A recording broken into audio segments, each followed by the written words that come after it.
ಓಂ ನಮೋ ಭಗವತೆ ವಾಸುದೇವಾಯ.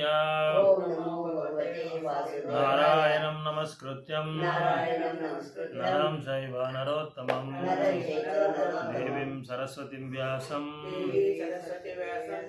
ತದೋ ಜಯಮುದಿರ್ಯೇ ನಷ್ಟಪ್ರಾಯೇಷು ಅಭದ್ರೇಷು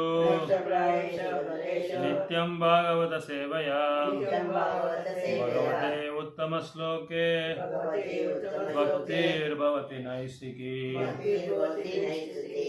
ಜನ್ಮಾದಶ್ಯ ಯತೋನ್ವಯಾತ್ ಇತರತಃ ಚಾರ್ತೇಷು ಅಭಿಜ್ಞಾಸ್ವರಾತ್ ತೇನೇ ಬ್ರಹ್ಮ ಹೃದಯ ಆದಿಕವಯೇ ಮುಹ್ಯಂತಿ ಯತ್ಸೂರಯಃ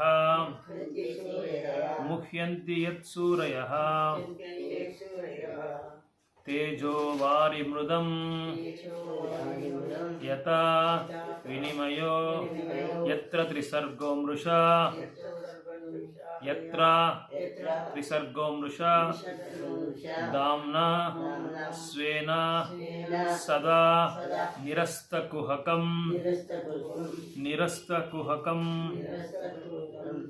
ಸತ್ಯಂ ಪರಂ ಧೀಮಹಿ.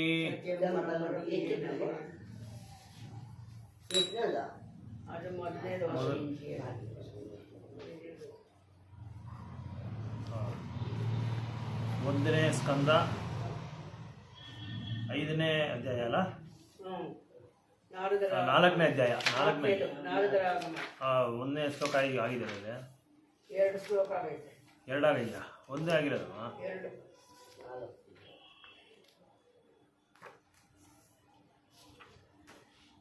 2 ಆಗಿದೆಯಾ?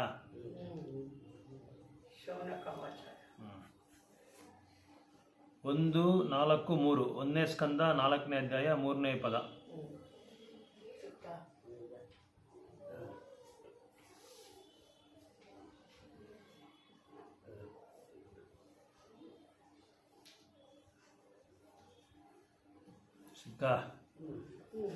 ಕಸ್ಮಿನ್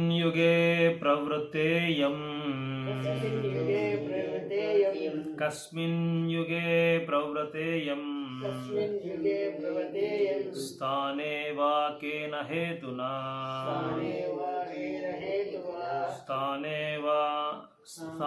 ವಾ ಕೇನ ಹೇತುನಾ ಕುತಃ ಸಂಚೋದಿತಃ ಕೃಷ್ಣಃ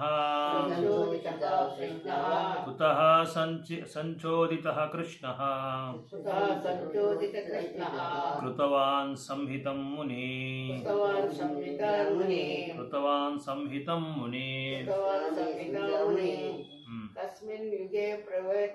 ಕಸ್ಮಿನ್ ಯುಗೇ ಪ್ರವೃತ್ತೇಯಂ ಸ್ಥಾನೇ ವಾ ಕೇನ ಹೇತುನಾ ಕುತಃ ಸಂಚೋದಿತಃ ಕೃಷ್ಣಃ ಕೃತವಾನ್ ಸಂಹಿತಂ ಮುನಿ. ಯಾವ ಯುಗೆ ಕಾಲದಲ್ಲಿ ಪ್ರವೃತ್ತ ಪ್ರಾರಂಭಿಸಲ್ಪಟ್ಟಿತು ಇಯಂ ಇದು ಸ್ಥಾನೇ ಸ್ಥಳದಲ್ಲಿ ಅಥವಾ ಕೇನ ಯಾವ ಹೇತುನಾ ಮೂಲದಿಂದ ಎಲ್ಲಿಂದ ಸಂಚೋದಿತಃ ಪ್ರೇರೇಪಿತನಾಗಿ ಕೃಷ್ಣ ದ್ವೈಪಾಯನ ವ್ಯಾಸ ಕೃತವಾನ್ ರಚಿಸಿದರು ಸಂಹಿತಂ ವೈದಿಕ ಸಾಹಿತ್ಯವನ್ನು ಮುನಿ ವಿದ್ವಾಂಸರಾದ. ಜೈ. ಈ ಭಾಗವತವು ಯಾವ ಕಾಲದಲ್ಲಿ ಮತ್ತು ಯಾವ ತರದಲ್ಲಿ ಆರಂಭವಾಯಿತು, ಇದನ್ನು ಏಕೆ ತಿಳಿದುಕೊಳ್ಳಲಾಯಿತು.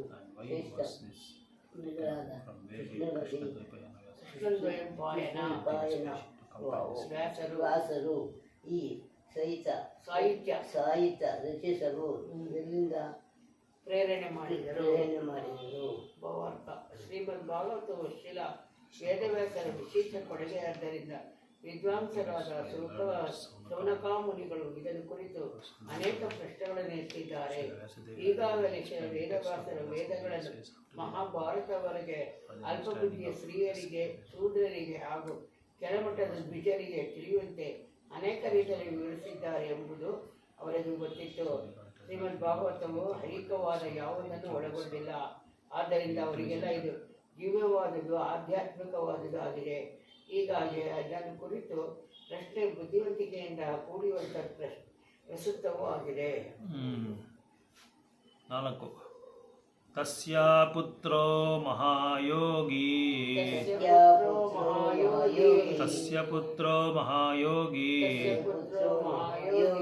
ಸಮುದ್ರನ್ ನಿವಿಕಲ್ಪಕಃ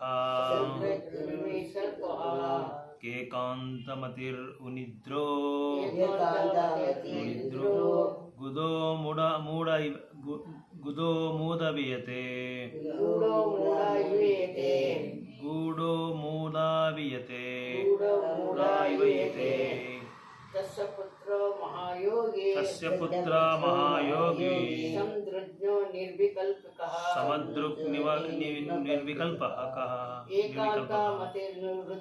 ಏಕಾಂತಮತಿರ್ವನಿದ್ರೋ ಗುಡೋ ಮುದ ಏವಯತೆ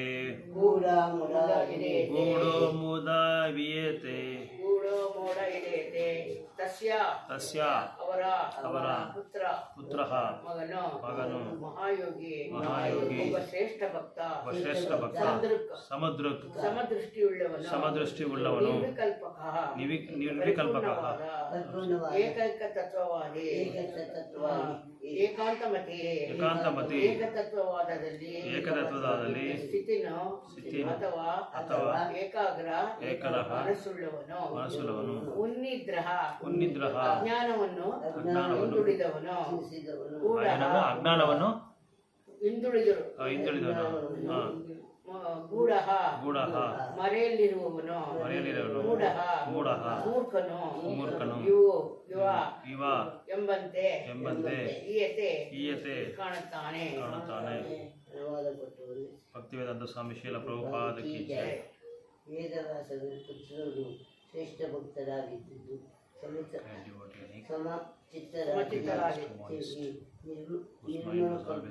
ಸ್ಥಿತಿಯಲ್ಲಿದ್ದರು. ಅವರ ಮನಸ್ಸು ಯಾವಾಗಲೂ ಏಕೈಕ ಗುರಿಯಲ್ಲಿ ಕೇಂದ್ರೀಕೃತವಾಗಿತ್ತು. ಅವರು ಐಕ ಚಟುವಟಿಕೆಗಳಿಗೆ ಅತಿಥರಾಗಿದ್ದರು. ತಮ್ಮನ್ನು ತಾವು ತೋರಿಸಿಕೊಳ್ಳುವ ಸ್ವಭಾವದಲ್ಲವರಿಂದ ನೋಡಲು ಅನೇಕ ಅಜ್ಞಾನಿಯಂತೆ ಕಾಣುತ್ತಿದ್ದರು. ಶುಕಮುನಿಗಳು ಮುಕ್ತಾತ್ಮರಾದುದರಿಂದ ಮಾಯಾಶಕ್ತಿಯ ಬೆಲೆಗೆ ಬೆಳೆಯಿಲ್ಲದಂತೆ ಸದಾ ಎಚ್ಚರವಾಗಿರುತ್ತಿದ್ದರು. ಭಗವದ್ಗೀತೆಯಲ್ಲಿ ಜಾಗರೂಕತೆಯನ್ನು ಸ್ಪಷ್ಟವಾಗಿ ವಿವರಿಸಲಾಗಿದೆ. ಮುಕ್ತಾತ್ಮ ಹಾಗೂ ಬದ್ಧಾತ್ಮ ಇಬ್ಬರ ಬೇರೆ ಬೇರೆ ರೀತಿಯ ಚಟುವಟಿಕೆಗಳು ತೊಡಗಿರುತ್ತಾರೆ. ಮುಕ್ತಾತ್ಮರು ಯಾವಾಗಲೂ ಆಧ್ಯಾತ್ಮಿಕ ಪ್ರಗತಿ ಪಥದಲ್ಲಿರುತ್ತಾರೆ. ಇದು ಬದ್ಧಾತ್ಮನಿಗೆ ಒಂದು ರೀತಿಯಲ್ಲಿ ಕನಸಿದ್ದ ಹಾಗೆ. ಬದ್ಧಾತ್ಮನ ಮುಕ್ತಾತ್ಮನ ವಾಸ್ತವಿಕ ಚಟುವಟಿಕೆಗಳನ್ನು ಕಲ್ಪಿಸಿಕೊಳ್ಳಲು ಸಾಧ್ಯವಿಲ್ಲ. ಬದ್ಧಾತ್ಮನ ಆಧ್ಯಾತ್ಮಿಕ ಚಟುವಟಿಕೆಗಳ ಬಗ್ಗೆ ಕನಸು ಕಾಣಲು ತೊಡಗುವ ವೇಳೆಗೆ ಮುಕ್ತಾತ್ಮನು ಈಗಲೇ ಚಟುವಟಿಕೆಗಳ ಬಗ್ಗೆ ಕನಸುಗಾರ ಕಾಣಲು ತೊಡಗುವ ವೇಳೆಗೆ ಮುಕ್ತಾತ್ಮನ ನಾಲಿಗೆಯ ಜಾಗೃತನಾಗಿ ಬಿಡುತ್ತಾನೆ. ಇದೇ ರೀತಿ ಬದ್ಧಾತ್ಮನ ಚಟುವಟಿಕೆಗಳು ಮುಕ್ತಾತ್ಮನ ಕನಸಿನಂತೆ ತೋರುತ್ತವೆ. ಮೇಲ್ನೋಟಕ್ಕೆ ಬದ್ಧಾತ್ಮ ಹಾಗೂ ಮುಕ್ತಾತ್ಮರು ಒಂದೇ ನೆಲೆಯಲ್ಲಿರುವಂತೆ ಕಂಡರೂ ಮೂಲಃ ಅವರಿಬ್ಬರ ಚಟುವಟಿಕೆಗಳು ಭಿನ್ನವಾದದ್ದು. ಇಂದ್ರಿಯ ಸುಖದಲ್ಲಿ ಅಥವಾ ಆತ್ಮ ಸಾಕ್ಷಾತ್ಕಾರದ ಇಬ್ಬರಿಗೂ ಸದಾ ಎಚ್ಚರವಾಗಿರುತ್ತದೆ. ಈ ಬದ್ಧಾತ್ಮನ ಲೌಕಿಕ ಜಗತ್ತಿನಲ್ಲಿ ಮುಳುಗಿ ಹೋಗಿದ್ದರೆ ಮುಕ್ತಾತ್ಮನ ಲೌಕಿಕ ಜಡ ಪ್ರಪಂಚದ ಬಗ್ಗೆ ಸಂಪೂರ್ಣ ನಿರಾಸಕ್ತಿಯನ್ನು ಹೀಗೆ ವಿವರಿಸಲಾಗಿದೆ. ದೃಷ್ಟ್ವಾನುಯಂತಂ ಋಷಿಂ ಆತ್ಮಜಾಮಪಿ ಅನಗಂ ದುಷ್ಟಾನ್ಯಾತ್ಮಾ ಮೃಷಿಮಾತ್ಮ ಜಪಂ ಜ್ಞಾನಜ್ಞಂ ದೃಷ್ಟ್ವಾನುಯಂತಂ ವಿದ್ಧಿಂ ಋಷಿಂ ಆತ್ಮಜಂ ಅಪ್ಯಂಗಂ ಅತ್ಯನಂದಂ ದೇವ್ಯೋ ದೇವ್ಯೋ ಕ್ರಿಯಾ ಕ್ರಿಯಾ ಪರಿದಾದುರ್ ಪರಿದಾತು ನಾಸುತಸ್ಯ ಚಿತ್ರಂ ಚಿತ್ರಂ ತದ್ವೀಕ್ಷ್ಯ ಪೃಚ್ಛತಿ ತಸ್ವಿದ್ಯ ಪ್ರಚತಿ ಮುನೋ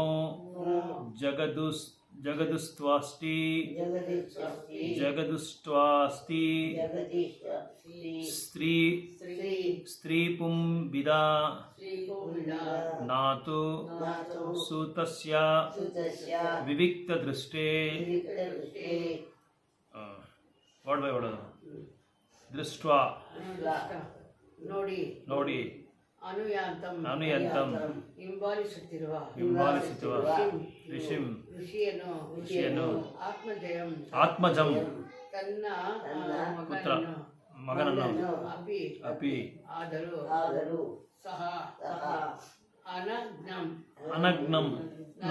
ಲಗ್ನದವನು ದೈವ ಸುಂದರ ತರುಣಿಯರು ಹಿರಿಯ ನಾಚಿಕೆಯಿಂದ ಪರಿದಾದು ಅನುಜ್ಞ ದೇಹವನ್ನು ಮುಚ್ಚಿಕೊಂಡರು ಹಿರಿಯ ಔಟ್ ಆಫ್ ಶೈನೆಸ್ ಹಿರಿಯ ನಾಚಿಕೆ ಇಲ್ಲ ಸುತಸ್ಯ ಮಗನ ಚಿತ್ರಂ ವಿಚಿತ್ರವಾದ ತತ್ವೀಕ್ಷ್ಯ ಬೈ ಸೀಯಿಂಗ್ ನೋಡೋದು ಸುತಸ್ಯ ಮಗನ ಚಿತ್ರಂ ವಿಚಿತ್ರವಾದ ತತ್ವೀಕ್ಷ್ಯ ಅದನ್ನು ಕಂಡು ಪೃಚ್ಛತಿ ಕೇಳಲು ಮುನೋ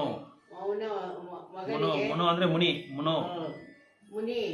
ವ್ಯಾಸಮುನಿ ಜಗದು ಪ್ರತ್ಯುತ್ತರಿಸಿದರು ತವ ನಿಮ್ಮ ಆಸ್ತಿ ಇದೆ ಸ್ತ್ರೀ ಮತ್ತು ಪುರುಷನೆಂಬ ಮೇಲ್ ಅಂಡ್ ಫಿಮೇಲ್ ಬೀದ ವ್ಯತ್ಯಾಸವು ಇಲ್ಲ ತು ಆದರೆ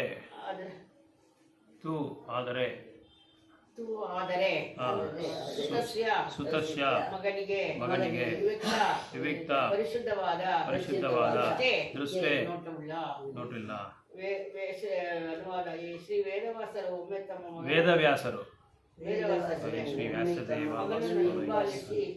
ಹೋಗುತ್ತಿದ್ದರು. ಆಗ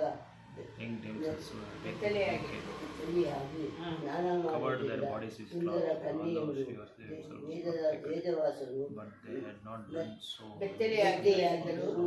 ತಮ್ಮ ದೇಹವನ್ನು ಬಟ್ಟೆಯಿಂದ ಮುಚ್ಚಿಕೊಂಡು, ಆದರೆ ಅವರ ಮಗ ಹಾದು ಹೋಗುವಾಗ ಆತ ಬೆತ್ತಲೆಯಾಗಿದ್ದರೂ ಹಾಗೆ ಮಾಡಲಿಲ್ಲ. ಈ ಬಗೆಯ ಋಷಿಗಳು ಕನ್ಯೆಯರನ್ನು ಪ್ರಶ್ನಿಸಿದರು. ಆಗ ಅವರು ವೇದವಾಸರ ಮಗ ತಮ್ಮ ಕೂಡ ನೋಡಿದಾಗ ಅವರ ದೃಷ್ಟಿ ಶುದ್ಧವಾಗಿತ್ತು. ಗಂಡು ಹೆಣ್ಣಿನ ಭೇದ ಇರಲಿಲ್ಲ. ಆದರೆ ವೇದವಾಸರ ನೋಟದಲ್ಲಿ ಅಂತಹ ಭೇದವಿದ್ದಿತು ಎಂದು ಉತ್ತರಿಸಿದರು. ವಿದ್ವಾಂಸರಾದ ಮುನಿಯು ಬ್ರಾಹ್ಮಣ ವಿದ್ವಾಂಸನನ್ನು ಹಾಗೂ ಚಂಡಾಲನ ನಾಯಿಯನ್ನು ಹಾಗೂ ಹಸುವನ್ನು ಆಧ್ಯಾತ್ಮಿಕ ದರ್ಶನದಲ್ಲಿ ಸಮಾನವಾಗಿ ಕಾಣುತ್ತಾನೆಂದು ಭಗವದ್ಗೀತೆಯಲ್ಲಿ 5:8 ಅಧ್ಯಾಯದಲ್ಲಿ 18ನೇ ಶ್ಲೋಕದಲ್ಲಿ ಹೇಳಿದೆ. ಶುಕಮುನಿಗಳು ಈ ಹಂತವನ್ನು ತಲುಪಿಸಿದರು. ಆದ್ದರಿಂದಲೇ ಅವರಿಗೆ ಸ್ತ್ರೀ ಪುರುಷ ವ್ಯತ್ಯಾಸ ಕಾಣಲಿಲ್ಲ. ಅವರು ಎಲ್ಲ ಜೀವಿಗಳಿಗೂ ಭಿನ್ನವೇಷಗಳಲ್ಲಿ ಕಾಣುತ್ತಿದ್ದಾರಷ್ಟೇ. ಮಗುವನ್ನು ನೋಡಿದ ತಕ್ಷಣ ಅದರ ಮುಗ್ಧತೆಯನ್ನು ಜೀವಿಗಳು ಭಿನ್ನಾವೇಶಗಳು ಕಾಣುತ್ತಿದ್ದಾರಷ್ಟೇ. ಮಗುವನ್ನು ಕೂಡ ತಕ್ಷಣ ಅದರ ಮುಗ್ಧತೆ ತಾವಾಗಿ ಮನವರಿಕೆಯಾಗುತ್ತದೆ. ಹಾಗೆ ವ್ಯಕ್ತಿಯು ಚರ್ಚೆಯಿಂದ ಆತನ ಮನೋಭಾವವನ್ನು ಸ್ನಾನ ಮಾಡುತ್ತಿದ್ದ ಆ ಸ್ತ್ರೀಯನ್ನು ಗ್ರಹಿಸಿದರು. ಶುಕಮುನಿಗಳು 16 ವರ್ಷಗಳ ತರುಣರಾಗಿದ್ದಾಗ ದಷ್ಟಪುಷ್ಟರಾಗಿದ್ದರು.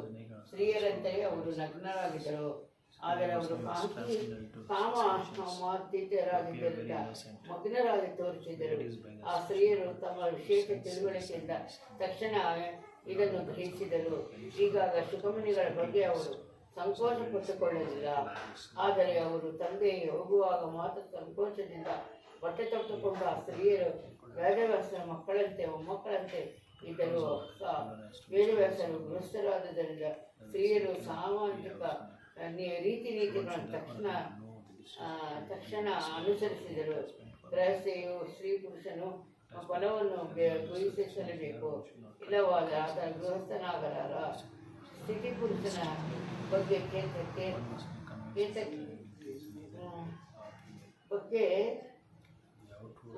ಅನಾಸಕ್ತಿ ಹೊಂದಿ ಚೈತನ್ಯ ಆತ್ಮದ ವ್ಯತ್ಯಾಸ ತಿಳಿಯಲು ಪ್ರಯತ್ನಿಸಬೇಕು.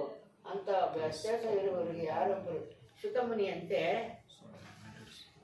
ಸನ್ಯಾಸಿಯಾಗುವ ಪ್ರಯತ್ನ ಮಾಡಿಕೊಳ್ಳುವುದು ಕಡೆ ಪಕ್ಷ ತಾತ್ಕಾಲಿಕವಾದರೂ ಆ ಜೀವಿ ಪುರುಷನಲ್ಲ, ಸ್ತ್ರೀಯೂ ಅಲ್ಲ ಎಂಬ ವಿಷಯದಲ್ಲಿ ಖಚಿತವಾಗಿರಬೇಕು. ಜೀವಿಯು ಬಾಹ್ಯವೇಶವು ಈ ಜಗತ್ತಿನ ಜಡ ವಸ್ತುಗಳಲ್ಲಿ ಮಾಡಲ್ಪಟ್ಟಿದ್ದು ಲೈಂಗಿಕ ಕ್ಷಣೆ. ಆದರೂ ಆ ಸಹಜ ವ್ಯತ್ಯಾಸಗಳಿಗೆ ಅತೀತನಾದಂಥವನು. ಆತ ಒಂದು ಜೀವಿಯಿಂದ ಮತ್ತೊಂದು ಜೀವಿಗೆ ವ್ಯತ್ಯಾಸ ಕಲ್ಪಿಸುವುದಿಲ್ಲ. ಆತನಿಗೆ ಅವರೆಲ್ಲ ಒಂದೇ ಚೇತನ ಆಧ್ಯಾತ್ಮಿಕ ದರ್ಶನದ ಪರಿಪೂರ್ಣತೆಯೇ ಮುಕ್ತನ ನೆಲೆಯ. ಶುಕಮುನಿಗಳ ಈ ನೆಲೆಯನ್ನು ತಲುಪಿಸಲು ವೇದವ್ಯಾಸರು ಮುಕ್ತಾತನ ನೆಲೆ, ಶುಕಮುನಿಗಳು ಈ ನೆಲೆಯನ್ನು ತಲುಪಿಸಿದ್ದೇ. ಆದರೆ ವೇದವ್ಯಾಸರು ಸಹ ಈ ದಿವ್ಯ ನೆಲೆಯನ್ನು ತಲುಪಿಸಿದರು. ಆದರೆ ಗೃಹಸ್ಥರಾಗಿದ್ದರಿಂದ ಅದಕ್ಕೆ ಅನುಗುಣವಾಗಿ ಅವರು ನಡೆದುಕೊಂಡರೂ ಮುಕ್ತಾತರಂತೆ ತೋಚಿಕೊಳ್ಳಲು ಅವರು ಬಯಸಲಿಲ್ಲ. ಓಂ ಅಜ್ಞಾನತಿಮಿರಂಧಸ್ಯ ಜ್ಞಾನಾಂಜನಶಲಾಕಯ ಚಕ್ಷುರ್ಮಿಲಿತಂ ಯೇನ ತಸ್ಮೈ ಶ್ರೀ ಗುರುವೇ ನಮಃ. ಶ್ರೀ ಚೈತನ್ಯಮನೋಭೀಷ್ಟಂ ಸ್ಥಾಪಿತಂ ಯೇನ ಭೂತಲೇ ಸ್ವಯಂ ರೂಪಾ ಕದಾ ಮಹ್ಯಂ ದದಾತಿ ಸ್ವಪದಾಂತಿಕಂ. ಜೈ ಶ್ರೀ ಕೃಷ್ಣ ಚೈತನ್ಯ ಪ್ರಭು ನಿತ್ಯಾನಂದ ಶ್ರೀ ಅದ್ವೈತ ಗದಾಧರ ಶ್ರೀವಾಸಾದಿ ಗೌರ ಭಕ್ತ ವೃಂದ. ಹರೇ ಕೃಷ್ಣ ಕೃಷ್ಣ ಕೃಷ್ಣ ಹರೇ ಹರೇ, ಹರೇ ರಾಮ ರಾಮ ರಾಮ ಹರೇ ಹರೇ. ಹರೇ ಕೃಷ್ಣ ಕೃಷ್ಣ ಕೃಷ್ಣ ಹರೇ ಹರೇ, ಹರೇ ರಾಮ ರಾಮ ರಾಮ ಹರೇ ಹರೇ. ಹರೇ ಕೃಷ್ಣ ಕೃಷ್ಣ ಕೃಷ್ಣ ಹರೇ ಹರೇ, ಹರೇ ರಾಮ ರಾಮ ರಾಮ ಹರೇ ಹರೇ. ಸೊ ಈ ಅಧ್ಯಾಯದ ಹೆಸರು ನಾರದ ಮುನಿಗಳು ಹೇಗೆ ಆಗಮನಿಸಿದರು ಅಂತ ಈ ಅಧ್ಯಾಯದ ಹೆಸರು. ಸೊ ನಾರದ ಮುನಿಗಳು ಮೊದಲನೇ ಶ್ಲೋಕ ಎರಡನೇ ಶ್ಲೋಕ ನಾವು ಮೊನ್ನೆ ನೋಡಿದ್ವಿ. On hearing Sutta Goswami speak, the Saunaka Muni was the elderly learned leader of all his rishis engaged in that prolonged sacrificial ceremony, congratulated Sutta Goswami by addressing him as follows. Sutta Goswami speaks thus: in a meeting of learned men where there are congratulations or addresses of the speaker. So ಇದು ಒಂದು ಪದ್ಧತಿ ಏನು ಅಂದರೆ, ಯಾವುದಾದ್ರೂ ಸತ್ಸಂಗ ನಡೀತಾ ಇದೆ ಅಂತ ಹೇಳಿದ್ರೆ ಏನು ಮಾಡ್ತಾರೆ ಅಂದರೆ, ಆ ಸತ್ಸಂಗದ ಭಾಷಣ ಕೊಡ್ತಾರಲ್ಲ, ಭಾಷಣಗಾರನ ಆ ಒಂದು ವ್ಯಾಸಾಸನದ ಮೇಲೆ ಕೂರಿಸ್ತಾರೆ. ಕೂರಿಸೋಕೆ ಮುಂದೆ ಏನು ಮಾಡ್ತಾರೆ, ಅವ್ರ ಬಗ್ಗೆ ಪರಿಚಯ ಮಾಡಿಕೊಡ್ತಾರೆ. ಆ ಪರಿಚಯ ಮಾಡೋನು ಬಂದು ಎಲ್ಲ ಒಂದು ಕ್ವಾಲಿಫಿಕೇಶನ್ಸ್ ಅವ್ನಿಗಿರಬೇಕು, ಎಲ್ಲ ಏನು ಅರ್ಹತೆ, ಎಲ್ಲ ಅರ್ಹತೆಗಳು ಅವ್ರಿಗಿರಬೇಕು. ಯಾರ ಬಗ್ಗೆ ಅವ್ರು ಮಾತಾಡ್ತಾ ಇದ್ದಾರೋ ಅವ್ರ ಬಗ್ಗೆ ಇವ್ರಿಗೆ ಸಂಪೂರ್ಣವಾಗಿ ಮಾಹಿತಿ ಇರಬೇಕು. ಮತ್ತೆ ಅವ್ರಿಗೆ ಎಲ್ಲ ಅರ್ಹತೆಗಳು ಇರಬೇಕು, ಆಧ್ಯಾತ್ಮಿಕವಾದ ಅರ್ಹತೆಗಳೆಲ್ಲ ಇರಬೇಕು, ಎಲ್ಲ ಭಕ್ತಿ ಸೇವೆಗಳು ಅವ್ರಿಗೆ ಇರಬೇಕು ಅಂತ ಹೇಳ್ತಾ ಇದ್ದಾರೆ. ಎರಡನೇ ಶ್ಲೋಕದಲ್ಲಿ ಏನು ಹೇಳ್ತಾ ಇದ್ದಾರೆ ಅಂದರೆ, Saunaka said Suta Goswami, you are the most fortunate and respected of all those who can speak and recite. ಅಲ್ಲಿ ನೈಮಿಷಾರಣ್ಯದಲ್ಲಿ ಸೌನಕ ಮುನಿ ಬಂದು ಅಲ್ಲಿ ನಾಯಕರು, ಈ ತಂಡದ ನಾಯಕರು. ಯಾವ ತಂಡದ ನಾಯಕರು? ಈ ನೈಮಿಷಾರಣ್ಯದಲ್ಲಿ 80,000 ಋಷಿಗಳಿದ್ದಾರೆ. 80,000 ಋಷಿಗಳು ಅಲ್ಲಿ ಸೇರ್ಕೊಂಡಿದ್ದಾರೆ. ಅವ್ರಿಗೆಲ್ಲರಿಗೂ ಇವರು ನಾಯಕರೇ. ಈ ನಾಯಕರು ಹೆಂಗೆ ಹೇಳಿದ್ರೆ ಹಂಗೆ ಅವರೆಲ್ಲ ಕೇಳ್ತಾರೆ. ಸೊ ಇವ್ರಿಗೆ ಏನಾದ್ರು ಪ್ರಶ್ನೆಗಳಂದ್ರೆ ಇವ್ರು ಸೌನಕ ಋಷಿನ ಕೇಳ್ತಾರೆ. ಸೌನಕ ಋಷಿ ಏನ್ ಮಾಡ್ತಾರೆ? ಸೂತ ಗೋಸ್ವಾಮಿನ ಕೇಳ್ತಾರೆ. ಸೊ ಈ ಸೌನಕ ಋಷಿ ಹೇಳ್ತಾ ಇದ್ದಾರೆ, ಈ ಸೂತ ಗೋಸ್ವಾಮಿ ಅವರ ಅರ್ಹತೆ ಬಗ್ಗೆ, ಲಕ್ಷಣಗಳ ಬಗ್ಗೆ ಅವ್ರನ್ನ ಗುಣಗಾನ ಮಾಡ್ತಾ ಇದ್ದಾರೆ. ಏನಂತ ಗುಣಗಾನ ಮಾಡ್ತಾ ಇದ್ದಾರೆ ಅಂದ್ರೆ, ನಮಗೆ ದಯವಿಟ್ಟು ಈ ಭಾಗವತಂ ಬಗ್ಗೆ ನೀವು ಹೇಳಿ, ನಮಗೆ ಬೋಧನೆ ಮಾಡಿ. ಯಾಕಂದ್ರೆ ನೀವು ತುಂಬಾ ಅದೃಷ್ಟವಂತರು, ಮತ್ತೆ ನೀವು ತುಂಬಾ ಮರ್ಯಾದಸ್ಥರು. ನಿಮಗೆ ಮಾತ್ರನೇ ಈ ಒಂದು ಭಾಗವತಂ ಹೇಳೋದಿಕ್ಕೆ ಎಲ್ಲ ಅರ್ಹತೆಗಳು ಇದೆ ಅಂತ ಹೇಳ್ತಾ ಇದ್ದಾರೆ. ಪ್ರತಿಯೊಂದು ಅರ್ಹತೆಗಳು ನಿಮಗಿದೆ. ನೀವು ಇದರಲ್ಲಿ ನೀವು ವೇದ ನಿಪುಣರು. ನಿಮ್ಗೆಲ್ಲ ಶಾಸ್ತ್ರಗಳು ಗೊತ್ತು. ಸೊ ಯಾಕಂದ್ರೆ ನೀವು ಯಾರ ಹತ್ರ ಕೇಳಿದ್ದೀರಾ? ಸುಖದೇವ್ ಗೋಸ್ವಾಮಿ ಹತ್ರ ಕೇಳ್ಕೊಂಡ್ ಬಂದಿದ್ದೀರಾ. ಅವ್ರ ಹತ್ರ ನೀವು ಇದು ಬೋಧನೆ ತಗೊಂಡಿದ್ದೀರಾ. ಅದಕ್ಕೆ ನೀವು ಸರಿಯಾದ ಅರ್ಹರು ಅಂತ ಹೇಳ್ತಾ ಇದ್ದಾರೆ. ಅದಕ್ಕೆ ಭಾಗವತಮ್ಮು ಹೇಳೋರು ಕೇಳೋರು ಇಬ್ರು ಒಂದು ಅರ್ಹತೆ ಇರಬೇಕು. ಕೇಳೋದಿಕ್ಕೂ ಅರ್ಹತೆ ಇರಬೇಕು, ಹೇಳೋದಿಕ್ಕೂ ಅರ್ಹತೆ ಇರಬೇಕು. ಆವಾಗಲೇ ಇಬ್ರಿಗೂ ಅದು ಲಾಭ ಸಿಗುತ್ತೆ, ಆಧ್ಯಾತ್ಮಿಕವಾದ ಲಾಭ ಸಿಗುತ್ತೆ ಅಂತ ಹೇಳ್ತಾ ಇದ್ದಾರೆ. ಆವಾಗಲೇ ಇಬ್ರು ಭಗವಂತ ಹತ್ರ ಹೋಗೋದಿಕ್ಕೂ ಸಾಧ್ಯವಾಗುತ್ತೆ. ಭಾಗವತಂ ಅರ್ಥ ಮಾಡ್ಕೊಂಡು ಅದನ್ನ ನಮ್ಮ ಜೀವನದಲ್ಲಿ ಅಳವಡಿಸ್ಕೊಳ್ಳೋದಕ್ಕೂ ಈ ಸರಳ ಆಗುತ್ತೆ ಅಂತ ಹೇಳ್ತಾ ಇದ್ದಾರೆ. 3ನೇ ಶ್ಲೋಕದಲ್ಲಿ ಏನ್ ಹೇಳ್ತಾ ಇದ್ದಾರೆ ಅಂದ್ರೆ, ಈ ಭಾಗವತಂ ಶ್ಲೋಕ ಎಲ್ಲಿ, ಯಾವಾಗ, ಯಾರ ಹತ್ರ ಇದು ಬೋಧನೆ ಆಯಿತು ಅಂತ ಕೇಳ್ತಾ ಇದ್ದಾರೆ. ಯಾವ ಕಾಲದಲ್ಲಿ ಯಾರು ಮೊದಲು ಇದನ್ನ ಶುರು ಮಾಡಿದ್ರು ಭಾಗವತಂನ, ಆಮೇಲೆ ಇದನ್ನ ಯಾರು ತಗೊಂಡ್ರು, ಇದನ್ನ ಈ ಭಾಷೆನ ಇದು ಕೇಳಿದ್ರು ಮೊದಲು ಅಂತ ಇದು ಕೇಳ್ತಾರೆ. From where did Krishna Dwaipayana the great get the inspiration to compile. ಇದು ಏನ್ ಹೇಳ್ತಾ ಇದ್ದಾರೆ ಅಂದ್ರೆ, ವ್ಯಾಸ ಮಹರ್ಷಿ ಬರೆಯೋದಿಕ್ ಕಾರಣ ಏನು, ಭಾಗವತಂ ಬರೆಯೋದಿಕ್ ಕಾರಣ ಏನು, ಏನಕ್ಕೋಸ್ಕರ ಇದು ಬರೆದ್ರು, ಕಾರಣ ಏನು ಅಂತ 3ನೇ ಶ್ಲೋಕದಲ್ಲಿ ಹೇಳ್ತಾ ಇದ್ದಾರೆ. ಭಾಗವತಂ ಬಂದು ಒಂದು ಸ್ಪೆಷಲ್, ತುಂಬಾ ವಿಶೇಷವಾದ ಒಂದು ಶಾಸ್ತ್ರ, ಒಂದು ವಿಶೇಷವಾದ ಒಂದು ಏನ್ ಹೇಳೋದು, ಅದಕ್ಕೆ ಗ್ರಂಥ. ಅದನ್ನ ವ್ಯಾಸಮುನಿ ಬರೆಯೋ ಕಾರಣ ಏನು, ಯಾರು ಅವ್ರಿಗೆ ನೀನು ಇನ್ಸ್ಟ್ರಕ್ಷನ್ ಮಾಡಿದ್ರು, ಯಾರು ಉಪದೇಶ ಮಾಡಿದ್ರು, ಬರೆಯಪ್ಪ ನೀನು ಇದು ಇದು ಭಾಗವತಂ ಬರಿ ಅಂತ ನೀವು ಯಾರು ಹೇಳಿದ್ರು ಅಂತ ಇಲ್ಲಿ ಕೇಳ್ತಾ ಇದ್ದಾರೆ. ಅದಕ್ಕೆ ವ್ಯಾಸದೇವ್ ಅದಕ್ಕೆ 4ನೇ ಶ್ಲೋಕದಲ್ಲಿ ಏನಾಗ್ತಾ ಅಂದ್ರೆ, his son was a great devotee and equally balanced monist, where mind was always concentrated in monism. He was transcendent to mundane activities, but being unexposed he appeared like an ignorant person. So ಇಲ್ಲಿ ಅವ್ರ ಮಗನ ಬಗ್ಗೆ ಹೇಳ್ತಾ ಇದ್ದಾರೆ, ವ್ಯಾಸದೇವರ ಬಗ್ಗೆ ಹೇಳಿದ್ರು. ಆಮೇಲೆ ಪ್ರಶ್ನೆ ಏನಂದ್ರೆ, ವ್ಯಾಸದೇವರು ಬರೆಯೋದಕ್ಕೆ ಕಾರಣ ಏನು, ಏನಕ್ಕೋಸ್ಕರ ಈ ಭಾಗವತಂ ಬರೆದ್ರು, ಎಲ್ಲಿ ಬರೆದ್ರು, ಏನಕ್ಕೆ ಬರೆದ್ರು, ಅವ್ರಿಗೆ ಯಾರು ಬೋಧನೆ ಮಾಡಿದ್ದು, ಆಜ್ಞೆ ಕೊಟ್ಟಿದ್ಯಾರು. ಸೊ ಒಂದ್ಸಲ ವ್ಯಾಸ ಮಹರ್ಷಿ ಏನ್ ಮಾಡಿದ್ರು, ಈ ಮಹಾಭಾರತ ಅದೆಲ್ಲ ಬರೆದ್ರು. ಇದೆಲ್ಲ ಯಾರಿಗೆ ಅಂದ್ರೆ, ತುಂಬಾ ಇದು ಬುದ್ಧಿಹೀನರಿಗೆ ಮಹಾಭಾರತ ಓದೋದು, ಆಮೇಲೆ ಹೆಂಗಸರು ಮಹಾಭಾರತ ಓದೋರು, ತುಂಬಾ ಇದು ಜ್ಞಾನ ಕಡಿಮೆ ಇರೋರು, ಅಜ್ಞಾನದಲ್ಲಿರೋರು, ಇವ್ರು ಮಾತ್ರನೇ ಮಹಾಭಾರತಕ್ಕೆ ಓದೋದಿಕ್ಕೆ ಅರ್ಹ.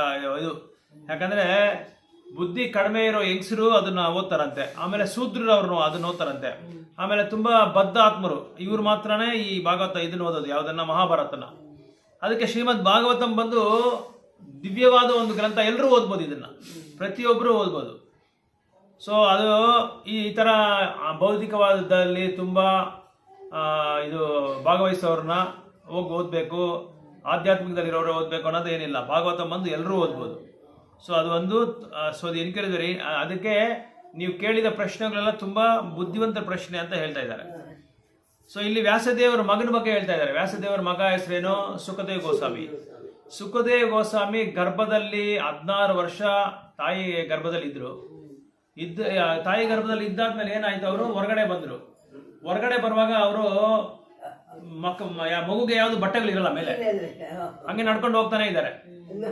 ಯಾಕಂದ್ರೆ ಸುಖದೇವ್ ಗೋಸ್ವಾಮಿ ಬಂದು ಉತ್ತಮವಾದ ಜ್ಞಾನಿ, ತುಂಬಾ ಉತ್ತಮವಾದ ಜ್ಞಾನಿ. ಇಲ್ಲಿ ಬದ್ಧ ಆತ್ಮರಿಗೆ ಮತ್ತೆ ಮುಕ್ತಿ ಪಡೆದ ಆತ್ಮಗೆ ಇಬ್ಬರಿಗೂ ಬಂದು ವ್ಯತ್ಯಾಸ ಹೇಳ್ತಾ ಇದ್ದಾರೆ. ಸೊ ಅವರು ಸುಖಮುನಿ ನಡ್ಕೊಂಡು ಹೋಗ್ತಾ ಇರುವಾಗ ಅಲ್ಲಿ ತುಂಬಾ ಜನ ಹೆಂಗಸರು ಸ್ನಾನ ಮಾಡ್ತಾ ಇದ್ದಾರೆ. ಅವರು ಬಟ್ಟೆ ಬಿಚ್ಕೊಂಡು ಸ್ನಾನ ಮಾಡ್ತಾ ಇದ್ದಾರೆ, ಇವರು ಬಟ್ಟೆ ಇಲ್ದಿರ ಹೋಗ್ತಾ ಇದ್ದಾರೆ. ಇವ್ರು ನೋಡಿದ ತಕ್ಷಣ ಅವ್ರಿಗೇನು ಅನ್ಸಿಲ್ಲ, ಯಾರಿಗೆ? ಆ ಹೆಂಗಸರಿಗೇನು ಅನ್ಸಿಲ್ಲ. ಯಾಕಂದ್ರೆ ಇವರು ಒಂದು ಆತ್ಮ ತರ ಅವ್ರಿಗೆ ಒಂದು ಭಾವನೆ ಬಂದ್ಬಿಡ್ತು. ಈ ಸುಖದೇವ ಗೋಸ್ವಾಮಿ ನೋಡಿದ ತಕ್ಷಣ ಅವರು ಇವ್ರ ಗಂಡ್ಸ ಇಲ್ಲ ಹೆಂಗ್ಸ ಅನ್ನೋದನ್ನ ಅವ್ರಿಗೇನು ಭಾವನೆ ಬಂದಿಲ್ಲ. ಭಾವನೆ ಬಂದಿಲ್ಲ. ಓ ಇವರು ಯಾರೋ ಒಬ್ರು ಆತ್ಮ ಇವ್ರು ಹೋಗ್ತಾ ಇದಾರೆ, ಅದಕ್ಕೆ ಯಾಕಂದ್ರೆ ಅಷ್ಟೊಂದು ಮುಕ್ತಿ ಪಡೆದ ಆತ್ಮ ಇವರು, ಆತ್ಮ ಅಷ್ಟೊಂದು ಶುದ್ಧ ಭಕ್ತಿ ಇವರು, ಭಕ್ತಿ ಸುಖಮುನಿರು. ಅದಕ್ಕೆ ಅವ್ರಿಗೆ ಏನು ಆ ಭಾವನೆ ಬಂದಿಲ್ಲ, ಬಂದಿಲ್ಲ. ಯಾವುದು ಕಾಮದ ಭಾವನೆ ಅವ್ರಿಗೆ ಬಂದಿಲ್ಲ.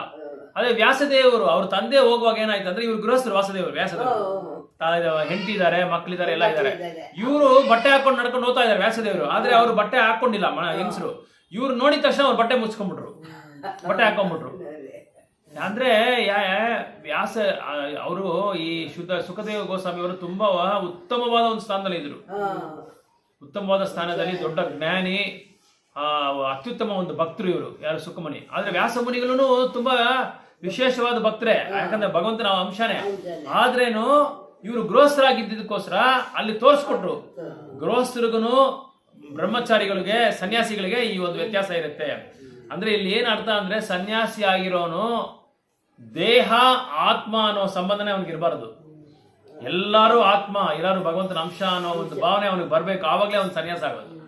ಸುಮ್ಮನೆ ಕಾವಿ ಬಟ್ಟೆಗಳು ಹಾಕೊಂಡು, ಗಡ್ಡ ಬಿಟ್ಕೊಂಡು, ಕಮಂಡಲ ಇಟ್ಕೊಂಡು, ದಂಡ ಇಟ್ಕೊಂಡು, ಇದು ಮೇಲೆ ಶಾರೀರಿಕವಾಗಿ ಅವರು ಬಹಿರಂಗವಾಗಿ ಈ ತರ ಡ್ರೆಸ್ ಹಾಕೊಂಡ್ರೆ ಅವರು ಸನ್ಯಾಸಿಗಳಲ್ಲ. ಸನ್ಯಾಸಿ ಅಂದ್ರೆ ಚಂಡಾಲನ ನೋಡಿದ್ರೂ ಸರಿ, ಆನೆ ನೋಡಿದ್ರು ಸರಿ, ಪಂಡಿತನಾದ ಬ್ರಾಹ್ಮಣ ನೋಡಿದ್ರೂ ಸರಿ, ಎಲ್ಲಾರನ್ನೂ ಸಮಾನವಾಗಿ ನೋಡ್ಬೇಕು. ಅದೇ ಭಗವದ್ಗೀತೆಯಲ್ಲಿ ಹೇಳೋದು, ವಿದ್ಯಾ ವಿನಯೇ ಸಂಪನ್ನೆ ಬ್ರಾಹ್ಮಣೆ ಗವಿ ಹಸ್ತಿನೇ ಸುನಿಚೈವ ಸ್ವಪಾಕೇಚ ಪಂಡಿತ ಸಮದರ್ಶನ. ಪಂಡಿತ ಅನ್ನೋನ್ ಬಂದು ಎಲ್ಲಾನು ಸಮದರ್ಶನವಾಗಿ ನೋಡ್ತಾನೆ. ಹೇಗ್ ನೋಡ್ತಾನೆ ಅಂದ್ರೆ ಅವರೆಲ್ಲರೂ ಭಗವಂತನ ಅಂಶ ಅಂತ ನೋಡ್ತಾನೆ. ಆ ತರವಾದ ಇರೋನೇ ಉತ್ತಮವಾದ ಸನ್ಯಾಸಿ, ಉತ್ತಮವಾದ ಪಂಡಿತ ಅಂತ ಹೇಳ್ತಾರೆ. ಆ ಒಂದು ಸ್ಥಿತಿನಲ್ಲಿ ಇವರಿದ್ರು ಸುಖದೇವ ಗೋಸ್ವಾಮಿ. ಅದೇ ಇಲ್ಲಿ ಹೇಳ್ತಾರೆ. ಆದ್ರೆ ವ್ಯಾಸದೇವರಿಗೆ ನೋಡಿದ ತಕ್ಷಣ ಅವ್ರ ಬಟ್ಟೆಗಳು ಯಾಕೆ ಹಾಕೊಂಡ್ರೆ ಅಂದ್ರೆ, ವ್ಯಾಸದೇವರು ನೋಡಿದ ತಕ್ಷಣ ಇವರು ಒಂದು ಯಾರೋ ಇವ್ರಿಗೆ ಒಬ್ಬರು ನಮ್ಗೆ ತಾತ ತರ ಇದ್ದಾರೆ, ಇವರು ಹಿರಿಯ ವ್ಯಕ್ತಿ ಇವರು ಅಂತ ನೋಡಿದ ತಕ್ಷಣ ಅವ್ರಿಗೆ ಆ ಭಾವನೆ ಬಂದ್ಬಿಡ್ತು. ಯಾಕಂದ್ರೆ ಇವ್ರಿಗೆ ವ್ಯಾಸದೇವರು ಬಂದು ಒಂದು ಗೃಹಸ್ಥ, ಮದುವೆ ಆಗಿರೋರು, ಅವ್ರ ಮಗ ಬಂದು ಮದುವೆ ಆಗಿರ್ಲಿಲ್ಲ, ಒಂದು ಸನ್ಯಾಸ ಸ್ಟೇಜ್ ಅಲ್ಲಿ ಇದ್ರು. ಅವರು ಗರ್ಭದಿಂದ ಬಂದ್ರೆ ಕೂಡ ಅವ್ರು ಸನ್ಯಾಸ ಸ್ಟೇಜ್ ಅಲ್ಲಿ ಇದ್ರು, ಉತ್ತಮವಾದ ಸ್ಟೇಜ್ ಅಲ್ಲಿ ಇದ್ರು. ಅದಕ್ಕೆ ಅವ್ರು ನೋಡಿದ ತಕ್ಷಣ ಏನು ಅನ್ಸಿಲ್ಲ. ಅದನ್ನ ಇಲ್ಲಿ ಡಿಫ್ರೆನ್ಸ್ ಹೇಳ್ತಾ ಇದ್ದಾರೆ, ಆ ಇಬ್ಬರಿಗೂ ಆ ಡಿಫ್ರೆನ್ಸ್ ಇದೆ ಅಂತ ಹೇಳ್ತಾ ಇದ್ದಾರೆ. So just by looking at child, one can understand how innocent he is. Sukadeva Goswami was a young boy, 16 years old, and therefore all the parts of his body were developed. So ಅವರು ಹೊರಗಡೆ ಮನೆ ತಾಯಿ ಗರ್ಭದಿಂದ ಬಂದ್ರೇನೆ ಎಲ್ಲ parts develop ಆಗ್ಬಿಟ್ಟಿದೆ, ಶರೀರದಲ್ಲಿ ಎಲ್ಲ ಕೈ ಕಾಲೆಲ್ಲ ದೊಡ್ಡದಾಗ್ಬಿಟ್ಟಿದೆ, ಎಲ್ಲ 16 ವರ್ಷದ ಗೊತ್ತಲ್ವಾ, ಎಲ್ಲ ಬೆಳೆದ್ಬಿಟ್ಟಿದೆ. ಆದ್ರೆ ಅವರು ನಗ್ನದಲ್ಲೇ ಇದ್ದಾರೆ, ಬಟ್ಟೆಗಳು ಹಾಕೊಂಡಿಲ್ಲ. ಇದ್ರೇನು ಅವ್ರಿಗೆ ಆ ಯಂಗ್ಸ್ಟರ್ಗೆ ಏನಾಯ್ತು, ಏನು ಅವ್ರ ಬಗ್ಗೆ ಅಷ್ಟೊಂದು ಇದು ಗೊತ್ತಾಗ್ಲಿಲ್ಲ, ಅದ್ರ ಮೇಲೆ ಜ್ಞಾನ ಬಂದಿಲ್ಲ. ಓ ಇವರು ಏನು ಬಟ್ಟೆ ಹಾಕೊಂಡು ವಯಸ್ಸೊಳಗೆ ಹೋಗ್ತಾ ಇದ್ದಾನಪ್ಪ ಅಂತದೇನು ಗೊತ್ತಾಗಿಲ್ಲ ಅವ್ರಿಗೆ. ಯಾಕಂದ್ರೆ ಅವ್ರು ಉತ್ತಮವಾದ ಆತ್ಮ, ಬದ್ಧ ಆತ್ಮ ಅಲ್ಲ, ಮುಕ್ತಿ ಪಡೆದ ಆತ್ಮ. ಸೊ ಅಂತ ಸನ್ಯಾಸಿ ಸ್ಟೇಜ್ ಅಲ್ಲಿ ಸುಖದೇವ್ ಗೋಸ್ವಾಮಿ ಇದ್ರು. ಅದಕ್ಕೆ ಇಲ್ಲಿ ಔಟ್ವರ್ಡ್ ಡ್ರೆಸ್, ಬರೀ ಬಹಿರಂಗವಾಗಿ ನಮ್ಮ ಡ್ರೆಸ್ ಹಾಕೊಂಡ್ಬಿಟ್ರೆ ಭಕ್ತರಾಗಲ್ಲ. ಒಳಗಡೆ ಬಂದು ಆ ನಾವು ಭಗವಂತನ ಅಂಶ, ನಮ್ಮ ಸ್ಥಿತಿ ಬಂದು ಭಗವಂತನಿಗೆ ದಾಸನಾಗೋದು ದಾಸನಾಗೋದು ಅನ್ನೋ ಒಂದು ಕಾನ್ಶಿಯಸ್ನೆಸ್, ಒಂದು ಪ್ರಜ್ಞೆ ನಮಗೆ ಬರಬೇಕು. ಸೊ ಯಾವಾಗ ಅವರು ಈ does not distinguish between one living and another, from him there are all only one and the same spirit. So ಒಂದೇ ತರ ಕಾಣಿದ್ರು ಅವರು, ಎಲ್ಲರೂ ಆತ್ಮ ತರ ನೋಡಿದ್ರು ಅವರು, ಆ ಯಂಗ್ಸ್ಟರ್ ಅವ್ರನ್ನ ಆತ್ಮ ತರ ನೋಡಿದ್ರು. ಅದಕ್ಕೆ ಗೊತ್ತಾಗಿಲ್ಲ. ತಂದೆ ಬಂದ ತಕ್ಷಣ ಗೊತ್ತಾಗೋಯ್ತು ಅವ್ರಿಗೆ, ಓ ಇವರು ಯಾರೋ ವಯಸ್ಸಾದವ್ರು ಬರ್ತಾ ಇದಾರೆ ಅಂತ ಗೊತ್ತಾಗೋಯ್ತು. ತಕ್ಷಣ ಅವ್ರು ಬಟ್ಟೆ ಹಾಕೊಂಡ್ಬಿಟ್ರು. ಯಾಕಂದ್ರೆ ಅಲ್ಲಿ ವ್ಯಾಸದೇವ ಮಹರ್ಷಿ ತೋರಿಸ್ಕೊಟ್ರು, ನಾನು ಗೃಹಸ್ಥ, ನನಗೆ ಮದುವೆ ಆಗಿದೆ, ನಾನು ಆ ಒಂದು ಗೃಹಸ್ಥ ಬಂದು ಆ ಒಂದು ಸ್ಟೇಜ್ ಅಲ್ಲಿ ಇರಕ್ಕಾಗಲ್ಲ. ಆ ತರ ಇರ್ಬೇಕಾದ್ರೆ ಅವನು ಮುಕ್ತಿ ಆತ್ಮ ಸ್ಟೇಜ್ಗೆ ಹೋಗ್ಬೇಕು. ಮುಕ್ತಿ ಆತ್ಮ ಸ್ಟೇಜ್ಗೆ ಹೋಗ್ಬೇಕಂದ್ರೆ ಏನು, ದೇಹ ಆತ್ಮ ಬಂದು ಅವನಿಗೆ ಯಾವ್ದು ಇದು ಕಾಣಬಾರ್ದು, ಎಲ್ಲರೂ ಆತ್ಮ ತರ ಕಾಣ್ಬೇಕು, ಆತ್ಮಸ್ವರೂಪನಾಗಿ ಕಾಣ್ಬೇಕೆಲ್ಲರೂ. ಅವರ ದೃಶ್ಯದಲ್ಲಿ ಎಲ್ಲರೂ ಆತ್ಮಸ್ವರೂಪನಾಗಿ ಯಾವಾಗ ಕಾಣ್ತಾರೋ ಆವಾಗ ಅವನು ಉತ್ತಮವಾದ ಸ್ಟೇಜ್ ಅಲ್ಲಿ ಇದ್ದಾನೆ ಅಂತ ಅರ್ಥ. ಅವನೇ ಶುದ್ಧ ಭಕ್ತರು. ಇವಾಗ ಹೇಳ್ತಾರಲ್ಲ, ಇವ್ರು ಶುದ್ಧ ಭಕ್ತರು, ಅವ್ರು ಶುದ್ಧ ಭಕ್ತರು, ಇವರು ಡ್ರೆಸ್ ಧೋತಿ ಹಾಕೊಂಡ್ಬಿಟ್ಟವ್ರೆ, ಕುರ್ತಾ ಹಾಕೊಂಡ್ರೆ, ತಿಲಕ ಹಾಕೊಂಡ್ರೆ ಕೂಡ ನಾವು ಭಕ್ತರಾಗಲ್ಲ. ನಮಗ ಇದು ಬರ್ಬೇಕು, ಆ ಚೈತನ್ಯ ಬರ್ಬೇಕು, ಆ ಪ್ರಜ್ಞೆ ಬರ್ಬೇಕು. ನೋಡಿದ ತಕ್ಷಣ ಏನು ಕಾಮವಾದ ಆಸನೆ ಬರಬಾರ್ದು. ಅವನು ಶುದ್ಧ ಭಕ್ತರು. ನೋಡೋರ್ಗೂ ಕಾಮ ಆಸನೆ ಬರಬಾರ್ದು, ಅದನ್ನ ಮಾಡೋರ್ಗೂ ಇಬ್ಬರಿಗೂ ಬರಬಾರ್ದು. ನೋಡೋರ್ಗೂ ಬರಬಾರ್ದು, ಹೇಳೋರ್ಗೂ ಬರಬಾರ್ದು. ಆವಾಗ ಅವನು ಉತ್ತಮವಾದ ಸನ್ಯಾಸಿ ಅಂತ ಹೇಳ್ತಾ ಇದ್ದಾರೆ.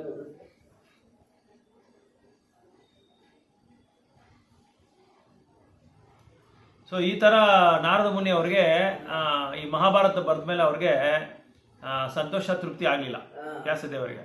ಅದು ಯಾಕಂದರೆ ಮಹಾಭಾರತ ಬಂದು ನೀನು ಬರೆದಿರೋದು ಇದು ಬರೀ ಇದು ಏನೋ ಬುದ್ಧಿಹೀನರ ಹೆಂಗಸರಿಗೆ ಮತ್ತೆ ಶೂದ್ರರಿಗೆ ಇವ್ರಿಗೆ ಮಾತ್ರನೇ ಈ ಮಹಾಭಾರತ ನೀನು ಬರ್ತಿರೋದು. ಅದಕ್ಕೆ ನೀನು ವಿಶೇಷವಾದ ಒಂದು ಗ್ರಂಥ ಎಲ್ಲರೂ ಅದನ್ನ ಓದ್ಬೇಕು, ಎಲ್ಲರೂ ಅದನ್ನ ಕಲ್ತ್ಕೋಬೇಕು, ಮತ್ತೆ ಎಲ್ಲರೂ ಅದನ್ನ ಆಚರಣೆ ಮಾಡ್ಬೇಕು ಅಂತ ಗ್ರಂಥ ಒಂದು ನೀನು ಬರೀ ಶ್ರೀಮದ್ ಭಾಗವತಂ ಬರೀ ಅಂತ ಹೇಳುವಾಗ ವ್ಯಾಸದೇವರು ಅದನ್ನ ನಾರದ ಮುನಿ ಆಜ್ಞೆಯಿಂದ ಅವರು ಶ್ರೀಮದ್ ಭಾಗವತಂನ ಬರೆದರು. ಶ್ರೀಮದ್ ಭಾಗವತಂ ಬರೆದು ಅದನ್ನ ಏನ್ ಮಾಡಿದ್ರು, ಭಗವಂತನ ಗುಣಗಾನ ಮಾಡಿದ್ರು, ಭಗವಂತನ ಭಕ್ತರನ್ನ ಗುಣಗಾನ ಮಾಡಿದ್ರು. ಅದಕ್ಕೆ ಈ ಮೊದಲನೇ ಸ್ಕಂದ ಬಂದು ತುಂಬಾ ತುಂಬಾ ಮುಖ್ಯವಾದ ಒಂದು ಸ್ಕಂದ. ಇದರಲ್ಲೇ ಎಲ್ಲ ಇಂಟ್ರೊಡಕ್ಷನ್ ಪರಿಚಯ ಎಲ್ಲ ಇದರ ಪರಿಚಯ ಮಾಡ್ತಾರೆ. ಯಾರು ಏನು, ಸುಖಮುನಿ ಯಾರು, ಸೌನಕ ಋಷಿ ಯಾರು, ಆಮೇಲೆ ವ್ಯಾಸದೇವರು ಯಾರು, ವ್ಯಾಸದೇವರು ಏನಕ್ಕೆ ಬರೆದ್ರು ಈ ಭಾಗವತಂನ, ಎಲ್ಲಿ ಬರೆದ್ರು, ಹೇಗೆ ಬರೆದ್ರು, ಕಾರಣ ಏನು, ಅದು ಬರೆಯೋದಕ್ಕೆ ಕಾರಣ ಏನು, ನಾರದ ಮುನಿ ಏನಕ್ಕೆ ಇಲ್ಲಿ ಈ ನಾರದ ಮುನಿ ಬರೋದಕ್ಕೆ ಕಾರಣ ಏನು, ಏನಕ್ಕೋಸ್ಕರ ಅವ್ರು ನಾರದ ಮುನಿ ಕತೆ, ಅವ್ರು ಹೇಗೆ ಆವಿರ್ಭಾವ ಆದ್ರು, ಹೇಗೆ ಅವ್ರು ಭಕ್ತರಾದ್ರು, ಹಿಂಗೆ ಸತ್ಸಂಗದಿಂದ ಅವ್ರ ಭಕ್ತರಾದ್ರು, ಅವ್ರ ತಾಯಿ ಏನ್ ಮಾಡ್ತಾ ಇದ್ರು, ಇದೆಲ್ಲ ಸ್ಟೋರೀಸು ದಾಸಿ ಅದೆಲ್ಲ ಈ ಸ್ಟೋರಿ ಎಲ್ಲ ಇದರಲ್ಲಿ ಬರುತ್ತೆ. ಸೊ ಸುಖಮುನಿ ಇದು ಸುಖಮುನಿ ಬಗ್ಗೆ ಇಲ್ಲಿ ತುಂಬಾ ವಿಶೇಷವಾಗಿ ಹೇಳ್ತಿದ್ದಾರೆ. ಸುಖಮುನಿ ಅಂದ್ರೆ ವ್ಯಾಸದೇವರ ಅವರ ಮಗ. ಅದಕ್ಕೆ ಈ ಭಕ್ತಿನಲ್ಲಿ ನಾವು ಆತ್ಮದ ಸ್ಟೇಜ್ವರೆಗೂ ಹೋಗ್ಬೇಕು. ಆ ಸ್ಟೇಜ್ಗೆ ಹೋದ್ರೇನೆ ನಮ್ಗೆ ಶುದ್ಧ ಭಕ್ತಿ. ನಾವ್ ಎಷ್ಟು ವರ್ಷಗಳು ಭಕ್ತಿ ಸೇವೆ ಮಾಡಿದ್ರೇನೋ ನಾನು ಆತ್ಮ ಸ್ವರೂಪನು ಅಂತ ನಾವು ಯಾವಾಗ ನಮ್ಗೆ ಆ ಪ್ರಜ್ಞೆ ನಮ್ಗೆ ಅನುಭವಿಸ್ತಿರೋ, ಸಾಕ್ಷಾತ್ಕಾರ ಆಗುತ್ತೋ, ಆದಿವರೆಗೂ ಅವ್ನು ಶುದ್ಧ ಭಕ್ತಿನೇ ಅಲ್ಲ. 40 ವರ್ಷ ಇರ್ಬೋದು, 50 ವರ್ಷ ಇರ್ಬೋದು, 100 ವರ್ಷಗಳಾದ ಇರ್ಬೋದು. ಆದ್ರೆ ಅವನಿಗೆ ನೋಡಿದ ತಕ್ಷಣ, ಒಬ್ಬ ವ್ಯಕ್ತಿ ನೋಡಿದ ತಕ್ಷಣ, ಹೆಣ್ಣಾಗ್ಲಿ ಗಂಡಾಗ್ಲಿ ನೋಡಿದ ತಕ್ಷಣ ಅವನಿಗೆ ಇವನು ಆತ್ಮ ಸ್ವರೂಪನು. ಯಾವುದೇ ಅವನಿಗೆ ಕಾಮದ ಆಸೆ ಬರಬಾರ್ದು, ಏನೇ ಬೇರೆ ಭೌತಿಕವಾದ ಆಸೆಗಳು ಅವ್ನಿಗೆ ಬರಬಾರ್ದು. ನೋಡಿದ ತಕ್ಷಣ ಇವನು ಬಂದು ನಮ್ ಕೆಲವರೆಲ್ಲ ನೋಡ್ತೀರಿ, ಶುದ್ಧ ಭಕ್ತರು ನೋಡಿದ ತಕ್ಷಣ ನಮ್ಗೆ ಏನೇನೋ ಆಸೆಗಳು ಇಟ್ಕೊಂಡಿರ್ತೀರಿ, ತಕ್ಷಣ ಅವ್ರು ನೋಡಿದ ತಕ್ಷಣ ಅವ್ರ ಹತ್ರ ಮಾತಾಡಿದ ತಕ್ಷಣ ಎಲ್ಲ ಹೊರಟೋಗ್ಬಿಡುತ್ತೆ, ಎಲ್ಲ ಮರ್ತೋಗ್ಬಿಡುತ್ತೆ. ಅಷ್ಟೊಂದು ಪವರ್ ಇರುತ್ತೆ. ಇವಾಗ ನಮ್ ಗುರು ಮಹಾರಾಜ್ ಬರ್ತಾರೆ ಅಂದ್ರೆ ಆ ಗುರು ಮಹಾರಾಜ್ ಸಾವಿರಾರು ವರ್ಷ ಭಕ್ತರು ಬಂದ್ಬಿಡ್ತಾರೆ, ಸಾವಿರಾರು ಭಕ್ತರು ಬಂದ ಅವ್ರು ನೋಡಿದ ತಕ್ಷಣ ಎಲ್ರಿಗೂ ಎಲ್ಲ ಮರ್ತೋಗ್ಬಿಡುತ್ತೆ, ಎಲ್ಲ ಸೀರಿಯಸ್ ಆಗ್ಬಿಡ್ತಾರೆ. ಗುರು ಮಹಾರಾಜ್ ಹೇಳಿದ್ರು ಇಷ್ಟು ಬುಕ್ಸ್ ಮಾಡೋದು ರೆಡಿ, ನಾನು ಮಾಡ್ತೀನಿ ಗುರು ಮಹಾರಾಜ್ ಅಂತ ಇದು ವಾಗ್ದಾನ ಕೊಟ್ಬಿಡ್ತಾರೆ. ಎಲ್ಲ ಅದರ ಗುರು ಮಹಾರಾಜ್ ಬಂದ ತಕ್ಷಣ ಯಾರ್ಯಾರಿಗೆ ಏನೇನು ಪ್ರೇರಣೆ ಕೊಡ್ಬೇಕು ಪ್ರೇರಣೆ ಎಲ್ಲ ಕೊಡ್ತಾ ಇರ್ತಾರೆ. ಅವ್ರ ಹತ್ರ ಶಕ್ತಿ ಇರುತ್ತೆ, ಶುದ್ಧವಾದ ಒಂದು ಭಕ್ತಿ ಇರುತ್ತೆ ಅವ್ರ ಹತ್ರ. ಅವ್ರು ನೋಡಿದ ತಕ್ಷಣ ಅವ್ರು ಏನ್ ಮಾಡ್ತಾರೆ, ಭಕ್ತರು ಅವ್ರ ಭಕ್ತಿ ಸೇವೆ ಎಲ್ಲ ಬಿಟ್ಬಿಟ್ಟಿರ್ತಾರೆ. ಭಕ್ತಿ ಸೇವೆದಲ್ಲಿ ತುಂಬಾ ಸೋಂಬೇರಿ ಆಗ್ಬಿಟ್ಟಿರ್ತಾರೆ. ಆದ್ರೆ ತಕ್ಷಣ ಅವ್ರು ನೋಡಿದ ತಕ್ಷಣ ಏನಾಗುತ್ತೆ ಅವ್ರಿಗೆ ಆ ಶುದ್ಧ ಭಕ್ತಿ. ಅದಕ್ಕೆ ಒಂದು ಸನ್ಯಾಸಿ ಒಂದು ಸ್ಥಳದಲ್ಲಿ ಬಂದ್ರೆ 10 ಕಿಲೋಮೀಟರ್ 15 ಕಿಲೋಮೀಟರ್ ಸರೌಂಡಿಂಗು ಅದರಲ್ಲಿ ಪವಿತ್ರ ಇರುತ್ತಂತೆ. ನಾವು ನೋಡ್ಬೋದು ಇಲ್ಲಿ ವೃಂದಾವನಲ್ಲಿ ಅಷ್ಟೇ, ವೃಂದಾವನಲ್ಲಿ ಬಾಬಾಜಿಗಳೆಲ್ಲ ಬರ್ತಾರೆ.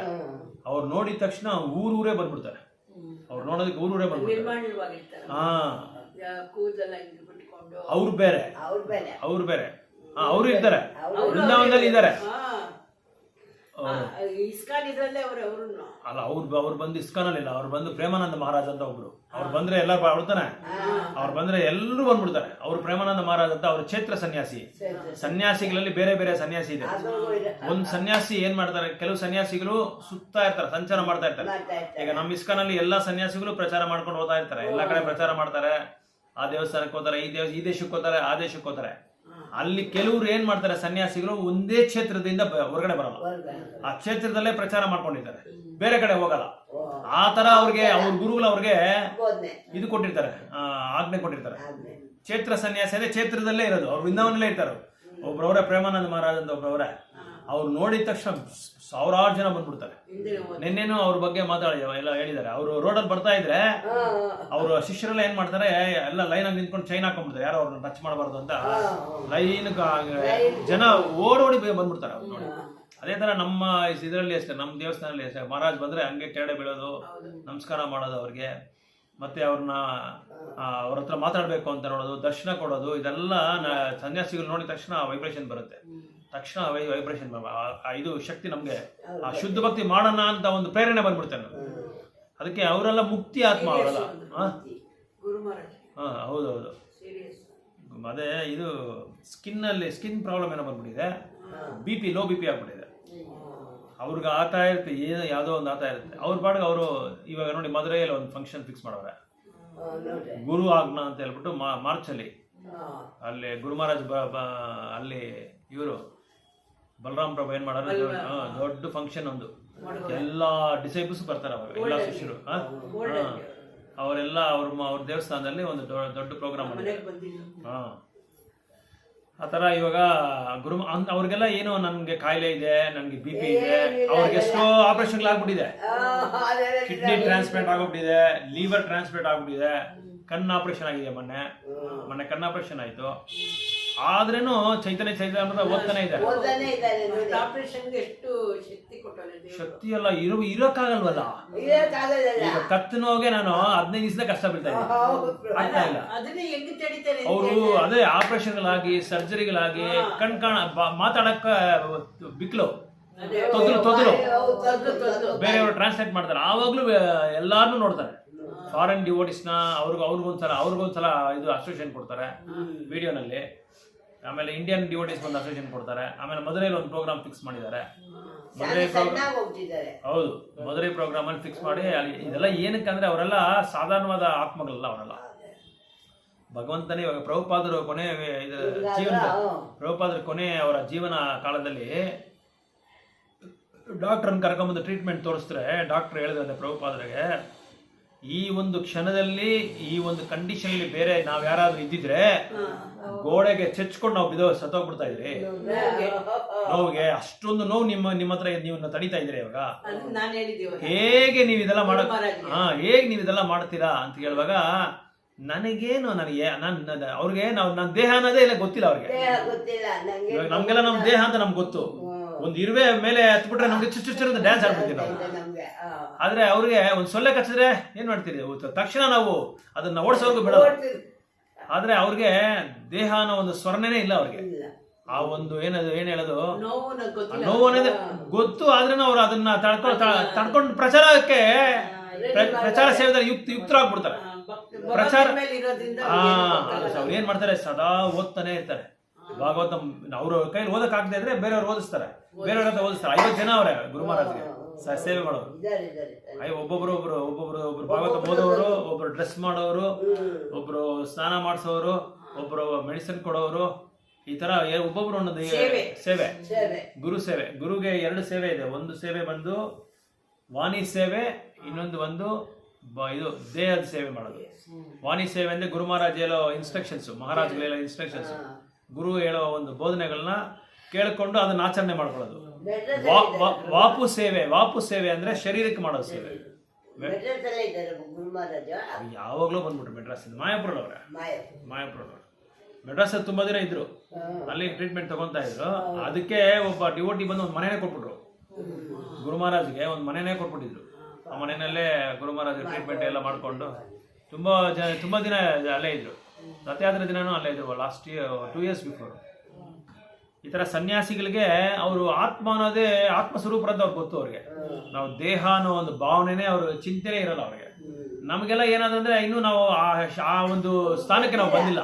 ನಾವಿನ್ನ ಎಲ್ಲೋ ಕೆಳಗಡೆ ಅಡಿಮಟ್ಟದಲ್ಲಿ ಇದೀವಿ. ನಾವು ಭಕ್ತಿ ಸೇವೆನಲ್ಲಿ ತುಂಬಾ ಅಡಿಮಟ್ಟದಲ್ಲಿ ಇದೀವಿ. ನಮ್ಗೆ ಗೊತ್ತಾಗ್ಬಿಡುತ್ತೆ. ನಮ್ಮ ಕೈಯಲ್ಲಿ ಇದು ತಡೆಯಕ್ಕಾಗಲ್ಲ. ನೋವು ಬಂದ್ರೂ ತಡೆಯಕ್ಕಾಗಲ್ಲ, ಮಕ್ಕಳಿಗೆ ಏನಾದ್ರೂ ತಡೆಯಕ್ಕಾಗಲ್ಲ, ಏನು ಬಂದ್ರೂ ತಡೆಯಕ್ಕಾಗಲ್ಲ. ಸುಮ್ಮನೆ ಹೆಸರಿಗೆ ಭಕ್ತಿ ಸೇವೆ ಮಾಡ್ಕೊಂಡಿದ್ದೀರಾ. ದೇವ್ರಿಗೆ ಏನೋ ಯಾವತ್ತೂ ಒಂದಿನ ಅಲ್ಲ. ಈ ಭಕ್ತಿ ಸೇವೆ ಮಾಡೋದ್ರಿಂದ ಏನಾಗುತ್ತೆ ಅಂದ್ರೆ ನಾವು ಒಂದಿನ ಆತರ ಭಗವಂತ ನಮ್ಗೆ ಒಂದು ಸೇವೆ ಇದು ಕೊಡ್ಬೋದು, ಸಾಕ್ಷಾತ್ಕಾರ ಕೊಡ್ತಾನೆ ಖಂಡಿತವಾಗಿ. ತೀವ್ರವಾಗಿ ನಾವು ಮಾಡಿದ್ರೆ ಬರುತ್ತೆ, ನಾವು ಶುದ್ಧ ಭಕ್ತರಾಗುತ್ತೆ ಅಂತ ಒಂದು ಧೈರ್ಯದಲ್ಲಿ, ಒಂದು ನಂಬಿಕೆನಲ್ಲಿ ನಾವು ಮಾಡ್ತಾ ಇದ್ದೀವಿ. ಅದು ಮುಖ್ಯವಾಗಿ ಭಾಗವತಂ ಓದೋದ್ರಿಂದ ತುಂಬಾ ವಿಶೇಷ. ಭಾಗವತಮ್ಮು ಏನ್ ಮಾಡುತ್ತಂದ್ರೆ ನಮ್ಮಲ್ಲಿ ನಮ್ಮ ಹೃದಯದಲ್ಲಿರೋ ಹೃದಯ ಗ್ರಂಥಿ ಅದನ್ನೆಲ್ಲ ಬಿಡಿಸುತ್ತೆ. ಅದೆಲ್ಲ ಸ್ವಲ್ಪ ಬಿಡಿಸುತ್ತೆ. ಓಕೆ, ಹರೇ ಕೃಷ್ಣ. ಚಾಂಟಿಂಗ್ ಮಾಡೋದು.